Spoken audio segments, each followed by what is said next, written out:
انسان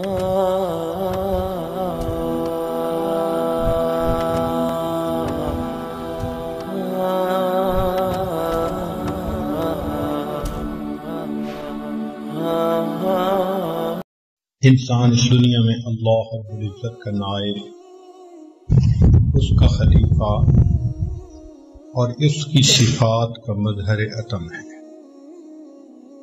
اللہ رب العزت نے اسے اشرف المخلوقات بنایا۔ لقد خلقنا الانسان فی احسن تقویم، بہترین صورت پہ پیدا کیا، بن مانگے نعمتیں عطا فرمائی۔ ارشاد فرمایا وَإِن تَعُدُّوا نِعْمَةَ اللَّهِ لَا تُحْصُوهَا، اگر تم اللہ تعالیٰ کی نعمتوں کو گننا چاہو تم گن بھی نہیں سکتے، تو ان گنت نعمتیں عطا فرمائی۔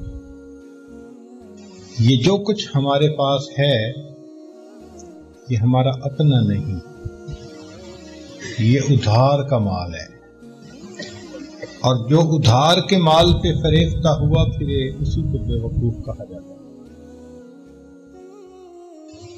ہر انسان کو اللہ تعالیٰ نے ایک مدت دے دی ہے،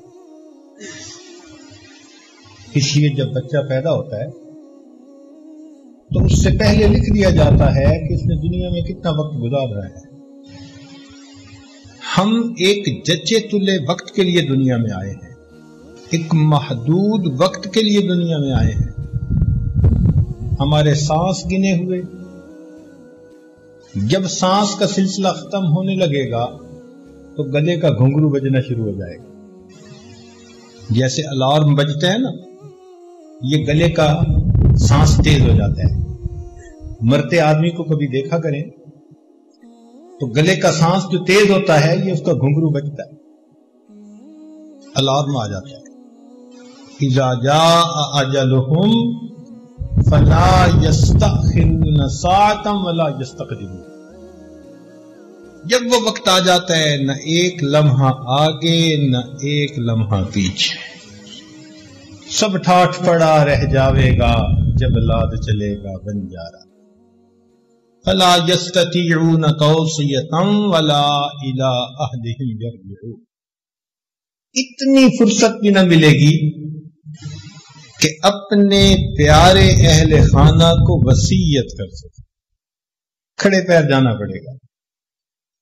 اب اس ادھار کے مال کو ہم اگر اللہ تعالیٰ کی مرضی کے مطابق استعمال کریں گے تو اللہ تعالیٰ ان نعمتوں کو بڑھا کر دے دیں گے۔ اس کی مثال یوں سمجھ لیجئے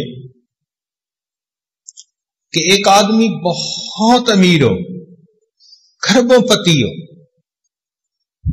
اور وہ اپنے بیٹے سے کہے کہ بیٹا میں تمہیں 2-4 کروڑ روپے کا کام کر کے دیتا ہوں، تم بزنس چلا کے دکھاؤ۔ اگر تم نے بزنس اچھا چلا لیا تو میرے پاس جو کچھ ہے اس سب کے وارث تم ہی ہو، اور اگر تم 2-4 کروڑ کا بزنس بھی نہ سنبھال سکے تو میں اپنا سب کچھ تمہارے کیوں حوالے کروں۔ بالکل یہی مثال ہے کہ اللہ رب العزت نے اپنی کچھ امانتیں دے کر ہمیں دنیا میں بھیجا۔ میرے بندو، میں ادھار کا مال تمہیں دے رہا ہوں، اور دیکھوں گا یہ کہ اب ان امانتوں کو میری مرضی کے مطابق استعمال کرتے ہو یا نہیں۔ اگر کرو گے تو میں یہ امانتیں بہت بہتر انداز سے تمہیں واپس لوٹاؤں گا،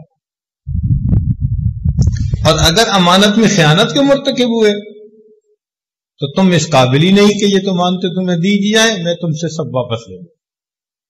چنانچہ بچہ جب دنیا میں آتا ہے اس کا اپنا کچھ نہیں ہوتا، نہ لباس اپنا، نہ مکان اپنا، نہ منہ میں دانت ہیں، نہ طاقت اتنی کہ اٹھ کے کھڑا ہو سکے،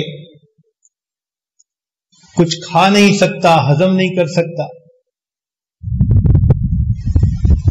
مگر اللہ تعالی ماں باپ کے ذریعے سے اس کو یہ سب نعمتیں دے دیتے ہیں۔ ماں باپ کے دل میں ایسی محبت ڈال دیتے ہیں، ذرا بچہ روتا ہے ماں باپ اس کی ہر ضرورت پوری کر دیتے ہیں۔ اب یہ بچہ پھر جب بڑا ہوتا ہے، جوان ہوتا ہے، منہ میں دانت بھی 32 ہو گئے، جسم کے اندر طاقت بھی آ گئی، آئی سائٹ بھی 6/6 ہے، کانوں کی سنوائی بھی ٹھیک، اللہ تعالیٰ نے اس کو اپنی نعمتیں کامل طریقے سے عطا فرما دی، حتیٰ کہ بیوی بھی مل گئی، گھر بھی مل گیا، اولاد بھی مل گئی، اپنا کاروبار بھی مل گیا، یہ سب اللہ تعالیٰ دے رہے ہیں۔ تو انسان پھر اپنی زندگی گزارتا ہے، کچھ وقت زندگی گزارنے کے بعد اللہ تعالیٰ یہ نعمتیں آہستہ آہستہ واپس لینی شروع کر دیتے ہیں۔ پہلے دانت بالکل ٹھیک تھے، اب ایک دانت کے اندر کیویٹی بن گئی، یہ نعمت واپس جا رہی ہے۔ اب ایک دانت نکلوانا پڑ گیا، نعمت واپس جا رہی ہے۔ پہلے آواز ٹھیک سنائی دیتی تھی، اب ایک کان میں سے ذرا اونچا سنائی دینے لگا، یہ نعمت واپس جا رہی ہے۔ پہلے 6/6، اب ریڈنگ گلاسز لگانے پڑ گئے، یہ نعمت واپس جا رہی ہے۔ پہلے لکڑ ہضم پتھر ہضم، اب ذرا کھانے میں اونچ نیچ ہو تو ہاضمہ ٹھیک کام نہیں کرتا، یہ نعمت واپس جا رہی ہے۔ پہلے بال کالے تھے، سفید ہونے شروع ہو گئے، نعمت واپس جا رہی ہے۔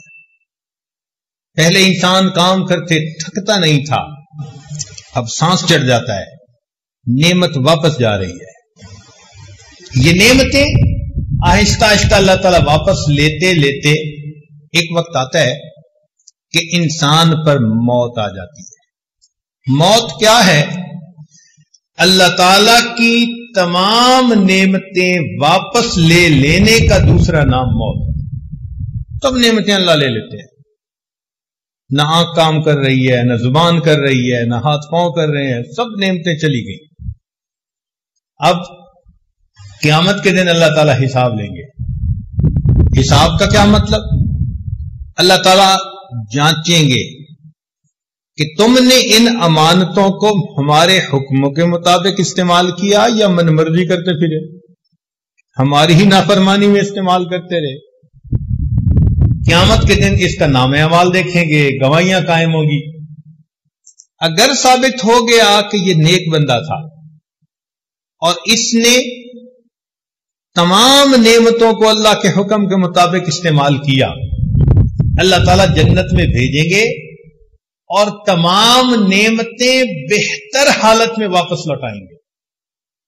گھر دیں گے مگر دنیا کی طرح اینٹ گارے کا بنا ہوا نہیں ہوگا، سونے چاندی کی اینٹوں کا اور مشک کا اس کے اندر سیمنٹ استعمال ہوگا۔ ایک موتی میں سے بنا ہوا، سفید سرخ یاقوت میں سے بنا ہوا گھر، ایسا گھر دیں گے جو کبھی گرے گا نہیں۔ نہریں ہوں گی، آبشاریں ہوں گی، بہاریں ہوں گی۔ اللہ تعالیٰ خادم ایسے دیں گے جو دنیا کی ماسیوں کی طرح چوتھے دن چھوڑ کے نہیں بھاگیں گے، ہمیشہ کام کریں گے۔ پھر اللہ رب العزت ہمیشہ کے لیے جنت دیں گے، کبھی جنت میں سے باہر نہیں نکالیں گے۔ آنکھ ایسی واپس لوٹائیں گے کہ جو اللہ رب العزت کا دیدار کرنے کی اہلیت رکھتی ہوگی۔ اللہ اکبر۔ دنیا میں ٹھیک استعمال کیا اپنی آنکھوں کو، آج اس کا بدلہ اتنی بہترین آنکھیں دی گئیں جو انبیاء کا دیدار کر رہی ہیں، جو نبی علیہ الصلوۃ والسلام کا دیدار کر رہی ہیں، جو اللہ رب العزت کا دیدار کر رہی ہیں، وہ آنکھیں عطا کر دی جائیں۔ وہ کان عطا کریں گے کہ اللہ رب العزت جنت میں قرآن مجید کی تلاوت کریں گے اور ایمان والے اس تلاوت کو سنیں گے۔ جوانی دی جائے گی جس کے بعد بڑھاپا نہیں آئے گا۔ چنانچہ مومن کی عمر جنت میں ہمیشہ 32 سال رہے گی، کہ 32 سال کا نوجوان بھرپور نوجوان ہوتا ہے۔ اور عورت کی عمر 18 سال رہے گی کہ 18 سال کی نوجوان لڑکی اپنے حسن و جمال میں سب سے زیادہ بہترین ہوتی. ایسی عمر ہمیشہ رہے گی. من پسند کا حسن دیں گے، ایسا ہاضمہ دیں گے کہ لذت لینے کے لیے کھائیں گے، پیٹ بھرنے کے لیے نہیں کھائیں گے. کھا کھا کے تھک جائیں گے، ایک ڈکار آئے گی، کھانا ہضم ہو جائے گا، پھر دوبارہ کھائیں گے. پکانے کی تکلیف نہیں دیں گے. اب جب جی چاہے گا ایک بادل آئے گا، دسترخوان لگے گا، پلیٹیں لگے گی، پکے بھنے ہوئے اس میں کھانے دے دیے جائیں.